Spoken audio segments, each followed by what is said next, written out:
എരുമപ്പെട്ടി വെള്ളർക്കാട് കൊല്ലൻപടിയിൽ വയോധികയെ തെരുവുനായ കടിച്ചുകൊന്നു. കിടപ്പുരോഗിയായ കിഴക്കേപ്പൊരിക്കൽ 84 വയസ്സുള്ള കാർത്തിയേയനെയാണ് വീടിനകത്ത് കയറി നായ ക്രൂരമായി കടിച്ചുകൊന്നത്. ഇവരുടെ മാനസികാസ്വാസ്ഥ്യമുള്ള മകൻ 60 വയസ്സുള്ള ദേവദാസിനെയും നായ കടിച്ച് ഗുരുതരമായി പരിക്കേൽപ്പിച്ചു. കട്ടിലിൽ കിടക്കുകയായിരുന്ന കാർത്തിയേയനിയെ വീടിനകത്ത് കയറി നായ അതിക്രൂരമായി ആക്രമിക്കുകയായിരുന്നു. മുഖവും ശരീരമാസകലവും നായ കടിച്ചു മുറിച്ചിട്ടുണ്ട്. മുഖം വികൃതമായ അവസ്ഥയിലാണ്. മകനെയും കടിച്ചു പരിക്കേൽപ്പിച്ചിട്ടുണ്ട്. 2 വർഷം മുമ്പ് വീണ് എല്ല് പൊട്ടിയതിനെ തുടർന്ന് കാർത്തിയേയനി കിടപ്പിലായിരുന്നു. ദേവദാസ് മാനസികാസ്വാസ്ഥ്യത്തിന് മരുന്ന് കഴിച്ച് കിടപ്പിലായിരുന്നു. സമീപത്തുള്ള ഇവരുടെ മകൻ മണി ഭക്ഷണം കൊടുക്കാൻ ചെന്നപ്പോഴാണ് സംഭവം ശ്രദ്ധയിൽപ്പെട്ടത്. ഇവരെ നാട്ടുകാരും പോലീസും ആംബുലൻസ് പ്രവർത്തകരും ചേർന്ന് മെഡിക്കൽ കോളേജ് ആശുപത്രിയിലേക്ക് മാറ്റി.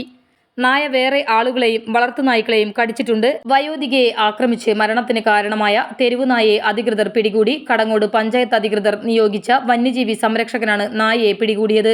പിന്നീട് നാട്ടുകാർ നായയെ തല്ലിക്കൊന്നു. നായയ്ക്ക് പേവിഷബാധയുണ്ടോ എന്ന് പരിശോധിക്കാൻ സാമ്പിൾ പരിശോധനയ്ക്ക് അയക്കും.